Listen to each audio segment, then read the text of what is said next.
ಸ್ನೇಹಿತರೆ, ನೀಟ್ ವಿಚಾರವಾಗಿ ಪಿಎಂ ನರೇಂದ್ರ ಮೋದಿ ಹೊಸ ಟಾಸ್ಕ್ ಫೋರ್ಸ್ ಅನ್ನ ಅನೌನ್ಸ್ ಮಾಡಿದ್ದಾರೆ. ಮೊನ್ನೆ ಅಷ್ಟೇ ಕೇಂದ್ರ ಸರ್ಕಾರ ಈಗಾಗಲೇ ಇರುವ ಪರೀಕ್ಷಾ ಅಕ್ರಮ ತಡೆ ಕಾಯ್ದೆಗೆ ತಿದ್ದುಪಡಿ ತರುವ ಪ್ರಸ್ತಾಪ ಮುಂದಿಟ್ಟಿತ್ತು. ಅದರಲ್ಲಿ ಪರೀಕ್ಷಾ ಅಕ್ರಮಗಳ ವಿರುದ್ಧ ಟಫ್ ರೂಲ್ಸ್ ಜಾರಿ ಮಾಡುವ ಬೇಕಾದಷ್ಟು ಅಂಶಗಳಿದ್ವು. ಅದರಲ್ಲೊಂದು ಈ ಸ್ಪೆಷಲ್ ಟಾಸ್ಕ್ ಫೋರ್ಸ್ ಅನ್ನ ರಚನೆ ಮಾಡೋದು. ಅದರಂತೆ ಈಗ ಅದನ್ನ ಜಾರಿ ಮಾಡುವ ಮೊದಲ ಹಂತವಾಗಿ ಟಾಸ್ಕ್ ಫೋರ್ಸ್ ನ ಅನೌನ್ಸ್ ಮಾಡಿದ್ದಾರೆ. ಇದು ರಚನೆಯಾಗುವುದು ತಿದ್ದುಪಡಿ ಕಾಯ್ದೆ ಜಾರಿ ಆದ್ಮೇಲೆ. ಆದರೆ ಸದ್ಯಕ್ಕೆ ಈ ಟಾಸ್ಕ್ ಫೋರ್ಸ್ ನ ಅನೌನ್ಸ್ಮೆಂಟ್ ಆಗಿದೆ. ಕಳೆದ 3 ದಿನಗಳಲ್ಲಿ ಆದ ಡೆವಲಪ್ಮೆಂಟ್ ಗಳನ್ನ ನೀವು ಗಮನಿಸಿದ್ರೆ, ನೀಟ್ ವಿಚಾರ ಕೇಂದ್ರ ಸರ್ಕಾರದ ಕುತ್ತಿಗೆಗೆ ಬಂದ ಮೇಲೆ ಪಿಎಂ ಮೋದಿ ಸೆಲ್ಫಿ ವಿಡಿಯೋ ಮಾಡಿ ಮಾತನಾಡಿದ್ರು. ಮಕ್ಕಳನ್ನ ಫ್ರೆಂಡ್ಸ್ ಅಂದು ಸಮಾಧಾನ ಮಾಡೋದಕ್ಕೆ ಟ್ರೈ ಮಾಡಿದ್ರು. ಶಿಕ್ಷಣ ಸಚಿವರ ತಲೆದಂಡ ಆಯಿತು. ಪ್ರಹ್ಲಾದ್ ಜೋಶಿ ಬಂದ್ರು. ಈ ರೀತಿ ಒಂದೊಂದು ನಿರ್ಧಾರನೂ ಫಾಸ್ಟ್ ಆಗಿ ಆಗ್ತಿದೆ. ಅದೇ ಪ್ಯಾಟರ್ನ್ ನಲ್ಲಿ ಈಗ ಟಾಸ್ಕ್ ಫೋರ್ಸ್ ಅನೌನ್ಸ್ ಆಗಿದೆ. ಅಧಿಕೃತವಾಗಿ ಆ ಹೈ ಪವರ್ ಟಾಸ್ಕ್ ಫೋರ್ಸ್ ಘೋಷಣೆಯನ್ನ ಪಿಎಂ ಮೋದಿನೇ ಮಾಡಿದ್ದಾರೆ. ಈ ಟಾಸ್ಕ್ ಫೋರ್ಸ್ ಮುಖ್ಯಸ್ಥರಾಗಿ ಭಾರತದ ತಂತ್ರಜ್ಞಾನ ಲೋಕದ ದೈತ್ಯ ಇನ್ಫೋಸಿಸ್ ಸಹ ಸಂಸ್ಥಾಪಕ ನಂದನ್ ನೀಲೇಕಣಿ ಅವರ ಹೆಸರನ್ನ ಅನೌನ್ಸ್ ಮಾಡಲಾಗಿದೆ. ಇಸ್ರೋ ಮಾಜಿ ಚೇರ್ಮನ್ ಎಸ್ ಸೋಮನಾಥ್ ಸೇರಿ 6 ಸದಸ್ಯರು ಈ ಟಾಸ್ಕ್ ಫೋರ್ಸ್ ನಲ್ಲಿದ್ದಾರೆ. ಹಾಗಿದ್ರೆ ಸರ್ಕಾರನೇ ಟಫ್ ರೂಲ್ಸ್ ತರ್ತಿರುವಾಗ, ತಪ್ಪಿತಸ್ಥರನ್ನ ಮುಲಾಜಿಲ್ಲದೆ ಜೈಲಿಗೆ ಹಾಕುವ ಕಾನೂನು ಬರ್ತಿರುವಾಗ ಮತ್ತೆ ಈ ಟಾಸ್ಕ್ ಫೋರ್ಸ್ ಯಾಕೆ ಬೇಕು? ಈ ಹೈ ಪವರ್ ಕಮಿಟಿಯ ಪವರ್ಸ್ ಏನು? ಕೋಟ್ಯಂತರ ವಿದ್ಯಾರ್ಥಿಗಳ ಭವಿಷ್ಯ ನಿರ್ಧರಿಸುವ ನೀಟ್ನಂತಹ ಪರೀಕ್ಷೆಗಳು ಇದರಿಂದ ಲೀಕ್ ಫ್ರೀ ಆಗೋದಕ್ಕೆ ಸಾಧ್ಯನಾ? ಎಲ್ಲವನ್ನ ಇವತ್ತಿನ ಈ ವಿಡಿಯೋದಲ್ಲಿ ತೋರಿಸ್ತೀವಿ. ಸ್ನೇಹಿತರೆ ನಮಸ್ಕಾರ, ಚರಿತ್ರೆ ಮತ್ತೊಂದು ವಿಡಿಯೋಗೆ ನಿಮಗೆಲ್ಲ ಪ್ರೀತಿಯ ಸ್ವಾಗತ.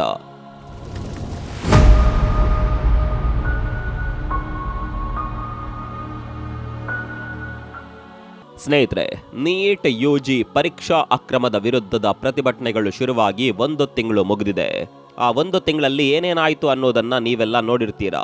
ಈಗ ಲೇಟೆಸ್ಟ್ ಡೆವಲಪ್ಮೆಂಟ್ ಏನಂದ್ರೆ, ಪ್ರಧಾನಿ ಮೋದಿ ಸೋಷಿಯಲ್ ಮೀಡಿಯಾದಲ್ಲಿ ವಿಡಿಯೋ ಸಂದೇಶದ ಮೂಲಕ ಹೈ ಪವರ್ ಟಾಸ್ಕ್ ಫೋರ್ಸ್ ರಚನೆ ಬಗ್ಗೆ ಮಾತನಾಡಿದ್ದಾರೆ. ಏನಿದು ಟಾಸ್ಕ್ ಫೋರ್ಸ್? ಸ್ನೇಹಿತರೆ, ಮೊನ್ನೆ ಸರ್ಕಾರ ಪ್ರಪೋಸ್ ಮಾಡಿದ ಪರೀಕ್ಷಾ ಅಕ್ರಮ ತಡೆ ಕಾಯ್ದೆ ತಿದ್ದುಪಡಿ ಏನಿದೆ, ಅದರಲ್ಲಿ ಪರೀಕ್ಷೆ ಅಕ್ರಮಗಳಲ್ಲಿ ಕೈ ಜೋಡಿಸೋರನ್ನ ಜೈಲಿಗೆ ಹಾಕೋದು ಅಥವಾ ಕಠಿಣ ಶಿಕ್ಷೆ ಕೊಡುವ ಪ್ರಪೋಸಲ್ ಇತ್ತು. ಆದ್ರೆ ಇದು ಕೇವಲ ಒಂದು ಭಾಗ ಅಷ್ಟೇ. ಅದು ಪರೀಕ್ಷೆ ಮುಗಿದ್ಮೇಲೆ ಆಗುವ ಕಂಟ್ರೋಲ್ ಅಂತ ಹೇಳಬಹುದು. ಆದರೆ ಪರೀಕ್ಷೆ ನಡೆಯುವ ಮೊದಲೇ ಅಥವಾ ಪರೀಕ್ಷೆ ನಡೆಯುವ ಸಮಯದಲ್ಲಿ ಪೇಪರ್ ಲೀಕ್ ಆಗದಂತೆ, ಯಾವುದೇ ಅಕ್ರಮ ನಡೆಯದಂತೆ ತಡೆಯೋದು ಕೂಡ ಬಹಳ ಮುಖ್ಯ. ಅಂದ್ರೆ ರೋಗ ಬಂದ ಮೇಲೆ ಮದ್ದು ಕೊಡೋದಕ್ಕಿಂತ ರೋಗಾನೇ ಬಾರದಂತೆ ತಡೆಯುವ ಫುಲ್ ಪ್ರೂಫ್ ಡಿಜಿಟಲ್ ವ್ಯವಸ್ಥೆ ರೂಪಿಸುವ ಉದ್ದೇಶಕ್ಕೇನೆ ಈಗ ಮೋದಿ ಸರ್ಕಾರ ಟಾಸ್ಕ್ ಫೋರ್ಸ್ ತರ್ತಿದೆ. ಹಾಗಿದ್ರೆ ಯಾರಿದ್ದಾರೆ ಇದರಲ್ಲಿ?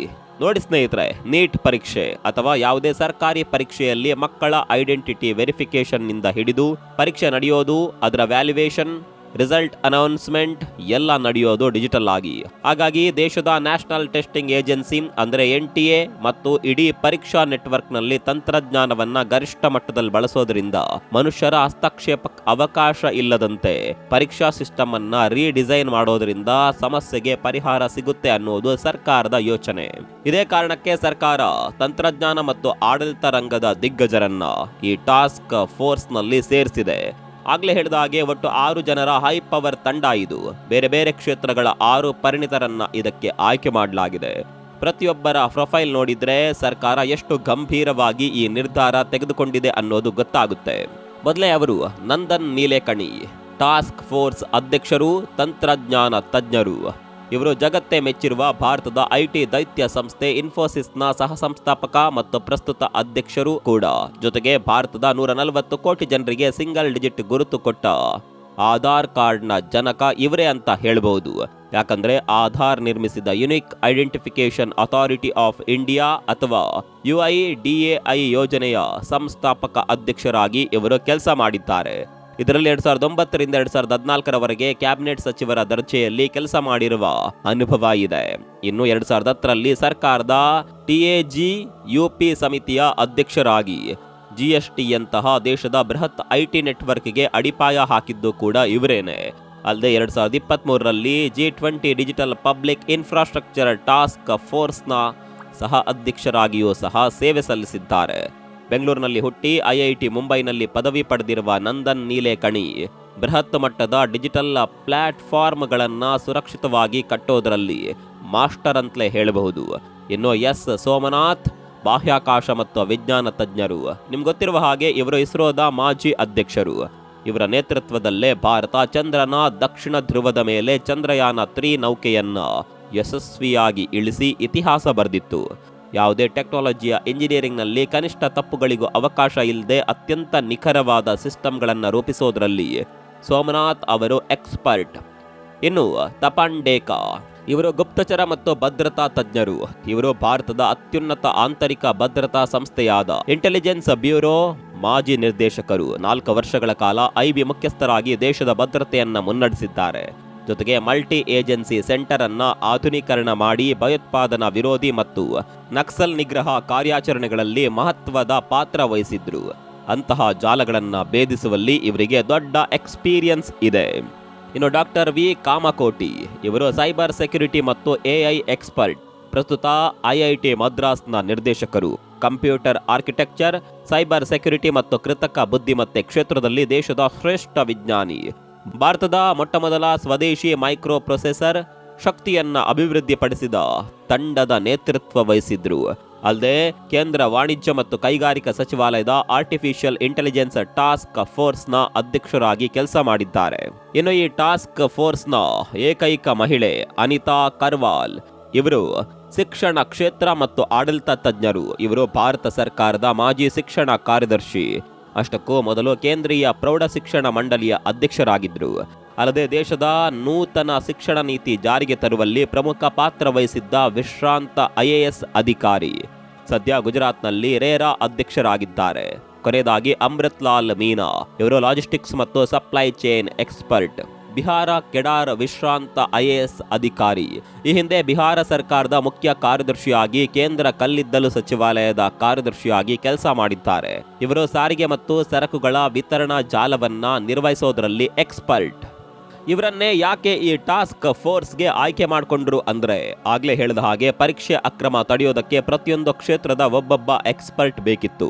ಉದಾಹರಣೆಗೆ ಇಲ್ಲಿ ನಂದನ್ ನೀಲೇಕಣಿ ಆಧಾರ್ನಂತಹ ಬೃಹತ್ ಸಿಸ್ಟಮ್ ಕಟ್ಟಿರುವ ಅನುಭವ ಇರೋದ್ರಿಂದ ಕೋಟ್ಯಂತರ ವಿದ್ಯಾರ್ಥಿಗಳ ಬಯೋಮೆಟ್ರಿಕ್ ಪರಿಶೀಲನೆ, ನಕಲಿ ಅಭ್ಯರ್ಥಿಗಳನ್ನ ತಡೆಯುವ ಡಿಜಿಟಲ್ ಪ್ಲಾಟ್ಫಾರ್ಮ್ ರೂಪಿಸೋದಕ್ಕೆ ನೀಲೇಕಣಿ ಅವರ ತಂತ್ರಜ್ಞಾನ ನಾಯಕತ್ವದ ಅಗತ್ಯ ಇದೆ.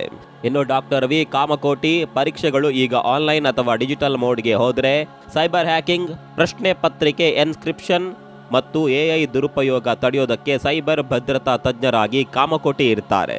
ಇನ್ನು ತಪನ್ ಡೇಕಾ ಪೇಪರ್ ಲೀಕ್ಗಳ ಹಿಂದೆ ದೊಡ್ಡ ದೊಡ್ಡ ಮಾಫಿಯಾಗಳು, ಕೋಚಿಂಗ್ ಸೆಂಟರ್ಗಳ ನೆಟ್ವರ್ಕ್ ಇರುತ್ತೆ. ಅಂತಹ ಕಳ್ಳಾಟಗಳನ್ನು ಪತ್ತೆ ಹಚ್ಚೋದಕ್ಕೆ ಅಲ್ಲದೆ ಪರೀಕ್ಷಾ ಕೇಂದ್ರಗಳ ಸುತ್ತ ಭದ್ರತಾ ಲೋಪಗಳಾಗದಂತೆ ತಡೆಯೋದಕ್ಕೆ ಇಂಟೆಲಿಜೆನ್ಸ್ ಮಾಸ್ಟರ್ ತಪನ್ ಡೇಕಾ ಅವರ ಅನುಭವ ಬೇಕು. ಇನ್ನು ಅಮೃತ್ ಲಾಲ್ ಮೀನಾ ಪ್ರಶ್ನೆ ಪತ್ರಿಕೆಗಳು ಪ್ರಿಂಟಿಂಗ್ ಪ್ರೆಸ್ನಿಂದ ಪರೀಕ್ಷಾ ಕೇಂದ್ರ ತಲುಪುವವರೆಗೆ ರಸ್ತೆ, ಸ್ಟ್ರಾಂಗ್ ರೂಮ್, ಟ್ರಾನ್ಸ್ಪೋರ್ಟ್ ಭದ್ರತೆ ಕಾಯೋದು ಒಂದು ದೊಡ್ಡ ಲಾಜಿಸ್ಟಿಕ್ಸ್ ಸವಾಲು. ಅದನ್ನ ಟ್ರ್ಯಾಕ್ ಮಾಡೋದಕ್ಕೆ ಲಾಜಿಸ್ಟಿಕ್ಸ್ ಎಕ್ಸ್ಪರ್ಟ್ ಆಗಿ ಮೀನಾ ಕೆಲಸ ಮಾಡ್ತಾರೆ. ಇನ್ನು ಅನಿತಾ ಕರ್ವಾಲ್ ಸಿಬಿಎಸ್ಇ ಮತ್ತು ಶಿಕ್ಷಣ ಇಲಾಖೆಯ ಮುಖ್ಯಸ್ಥರಾಗಿ 100 ಪರೀಕ್ಷೆ ನಡೆಸಿರುವ ಅನುಭವ ಇವರಿಗಿದೆ. ಪರೀಕ್ಷಾ ನಿಯಮಗಳು, ಮೌಲ್ಯಮಾಪನ ಮತ್ತು ಅಕಾಡೆಮಿಕ್ ಪ್ರಕ್ರಿಯೆ ಸರಳವಾಗಿ ಇರೋದಕ್ಕೆ ಇವರ ಅನುಭವ ಹೆಲ್ಪ್ ಮಾಡಲಿದೆ. ಇನ್ನು ಎಸ್ ಸೋಮನಾಥ್ ಇಸ್ರೋ ಮಾಜಿ ಅಧ್ಯಕ್ಷರಾಗಿ ಯಾವುದೇ ಒಂದು ಸಣ್ಣ ಮಟ್ಟದಲ್ಲೂ ತಪ್ಪು ಆಗದಂತೆ ಝೀರೋ ಡಿಫೆಕ್ಟ್ ಸಿಸ್ಟಮ್ ರೂಪಿಸೋದಕ್ಕೆ ಇವರ ಇಂಜಿನಿಯರಿಂಗ್ ನಿಖರತೆ ಸಹಾಯ ಮಾಡಲಿದೆ. ಹಾಗಿದ್ರೆ ಈ ಟಾಸ್ಕ್ ಫೋರ್ಸ್ಗೆ ಏನೇನು ಪವರ್ಸ್ ಇರುತ್ತೆ, ಇವರ ಕೆಲಸ ಹೇಗೆ ನಡೆಯುತ್ತೆ?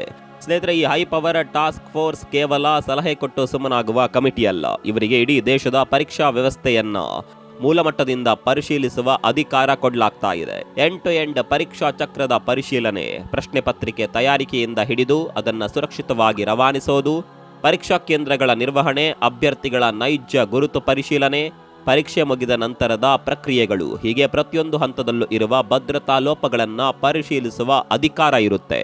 ಮಾನವ ಹಸ್ತಕ್ಷೇಪ ಕಡಿತ. ಪರೀಕ್ಷಾ ಪೇಪರ್ಗಳು ಮನುಷ್ಯರ ಕೈದಾಟಿ ಹೋಗುವಾಗ ಲೀಕ್ ಆಗುವ ಸಾಧ್ಯತೆ ಹೆಚ್ಚಿರುತ್ತೆ. ಹಾಗಾಗಿ ತಂತ್ರಜ್ಞಾನ ಬಳಸಿ ಮನುಷ್ಯರ ಪ್ರವೇಶವನ್ನ ಕನಿಷ್ಠ ಮಟ್ಟಕ್ಕೆ ತರುವ ಅಧಿಕಾರ ಕೊಡಲಾಗಿದೆ. ಅದಕ್ಕೆ ಬೇಕಾದ ಸಿಸ್ಟಮ್ಗಳನ್ನ ಇವರು ಪ್ರಪೋಸ್ ಮಾಡಬಹುದು. NTA ಪುನರ್ರಚನೆ, ನ್ಯಾಷನಲ್ ಟೆಸ್ಟಿಂಗ್ ಏಜೆನ್ಸಿಯ ಸಂಪೂರ್ಣ ಕಾರ್ಯಾಚರಣೆ, ಸಿಬ್ಬಂದಿ ನೇಮಕಾತಿ ಮತ್ತು ಆಡಳಿತ ರಚನೆಯನ್ನ ತಂತ್ರಜ್ಞಾನ ಆಧಾರಿತವಾಗಿ ಬದಲಾಯಿಸೋದಕ್ಕೆ ಶಿಫಾರಸು ಮಾಡುವ ಅಧಿಕಾರ ಕೊಡಲಾಗಿದೆ. ಸುಧಾರಿತ ಡಿಜಿಟಲ್ ಪ್ರಕ್ರಿಯೆ, ಆನ್ಲೈನ್ ಸೆಕ್ಯೂರ್ ಕ್ವೆಶ್ಚನ್ ಪೇಪರ್ ರವಾನೆ, ಎಐ ಆಧಾರಿತ ನಿಗಾ ಹಾಗೂ ಬಯೋಮೆಟ್ರಿಕ್ ಹಾಜರಾತಿ ಸಿಸ್ಟಮ್ಗಳನ್ನ ಕಡ್ಡಾಯಗೊಳಿಸುವ ಕೆಲಸವನ್ನ ಈ ತಂಡ ಮಾಡುತ್ತೆ. ಹಾಗಿದ್ರೆ ಈ ಟಾಸ್ಕ್ ಫೋರ್ಸ್ನಿಂದ ನೀಟ್ ಹಾಗೂ ಪರೀಕ್ಷಾ ವ್ಯವಸ್ಥೆ ನಿಜವಾಗ್ಲೂ ಸುಧಾರಣೆ ಆಗುತ್ತಾ? ಈ ಪ್ರಶ್ನೆ ಈಗ ಇಡೀ ದೇಶದ ಪ್ರತಿಯೊಬ್ಬ ಪೋಷಕ ಮತ್ತು ವಿದ್ಯಾರ್ಥಿಯ ಮನಸ್ಸಿನಲ್ಲಿ ಕೂಡ ಇದೆ. ಹಿಂದೆ ಕೆ ರಾಧಾಕೃಷ್ಣನ್ ಕಮಿಟಿ ಕೂಡ NTA ಕಾರ್ಯಾಚರಣೆ ಸುಧಾರಣೆಗೆ ಕೆಲವು ಆಡಳಿತಾತ್ಮಕ ಶಿಫಾರಸುಗಳನ್ನು ಕೊಟ್ಟಿತ್ತು. ಆದ್ರೀಗ ಮೋದಿ ಸರ್ಕಾರ ತಂದಿರುವ ನಂದನ್ ನೀಲೇಕಣಿ ನೇತೃತ್ವದ ಟಾಸ್ಕ್ ಫೋರ್ಸ್ ಸಂಪೂರ್ಣವಾಗಿ ತಂತ್ರಜ್ಞಾನ ಆಧಾರಿತ ದೀರ್ಘಕಾಲೀನ ಪರಿಹಾರ ಹುಡುಕೋದಕ್ಕೆ ರಚನೆಯಾಗಿದೆ. ಆಧಾರ್, GST ಅಥವಾ ಡಿಜಿಟಲ್ ಪೇಮೆಂಟ್ನಂತಹ ದೈತ್ಯ ವ್ಯವಸ್ಥೆಗಳು ಭಾರತದಲ್ಲಿ ಯಶಸ್ವಿಯಾಗಿದ್ದು ತಂತ್ರಜ್ಞಾನದಿಂದಲೇ. ಅದೇ ರೀತಿ ಪರೀಕ್ಷಾ ವ್ಯವಸ್ಥೆಯಲ್ಲೂ ಹ್ಯಾಕಿಂಗ್ ಫ್ರೀ, ಲೀಕ್ ಫ್ರೀ ತಂತ್ರಜ್ಞಾನ ತಂದ್ರೆ ಮಾತ್ರ ಈ ಪೇಪರ್ ಲೀಕ್ ಮಾಫಿಯಾಗಳಿಗೆ ಕಡಿವಾಣ ಹಾಕೋದಕ್ಕೆ ಸಾಧ್ಯ. ಸೊ ಮುಂಬರುವ ನೀಟ್ ಮತ್ತು ಇತರೆ ರಾಷ್ಟ್ರೀಯ ಪರೀಕ್ಷೆಗಳಾದರೂ ವಿಶ್ವಾಸಾರ್ಹವಾಗಿ ಪಾರದರ್ಶಕವಾಗಿ ನಡೆಯುತ್ತವಾ? ಆ ರೀತಿ ಮಾಡೋದಕ್ಕೆ ಈ ಸಮಿತಿಯ ಕ್ರಮಗಳು ಹೆಲ್ಪ್ ಮಾಡುತ್ತಾ ಅನ್ನುವ ಪ್ರಶ್ನೆ ಇದೆ. ನಂದನ್ ನೀಲೇಕಣಿ, ಎಸ್ ಸೋಮನಾಥ್ ಅವರಂತಹ ದಿಗ್ಗಜರು ಸೇರಿ ರೂಪಿಸುವ ಹೊಸ ಸಿಸ್ಟಮ್ ವಿದ್ಯಾರ್ಥಿಗಳಲ್ಲಿ ಹೊಸ ಭರವಸೆ ಮೂಡಿಸುತ್ತಾ ಅನ್ನೋದನ್ನ ಕಾದ್ ನೋಡಬೇಕು. ಇದರ ಬಗ್ಗೆ ನಿಮ್ಮ ಅಭಿಪ್ರಾಯ ಏನು? ಇಂತಹ ಹೈಟೆಕ್ ಟಾಸ್ಕ್ ಫೋರ್ಸ್ ತರೋದ್ರಿಂದ ಪೇಪರ್ ಲೀಕ್ ತಡೆಯೋದಕ್ಕೆ ಸಾಧ್ಯನಾ? ಕಾಮೆಂಟ್ ಮಾಡಿ ತಿಳಿಸಿ. ಮತ್ತೊಂದು ವಿಡಿಯೋದಲ್ಲಿ ಸಿಗೋಣ. ಅಲ್ಲಿವರೆಗೂ ನಮಸ್ಕಾರ.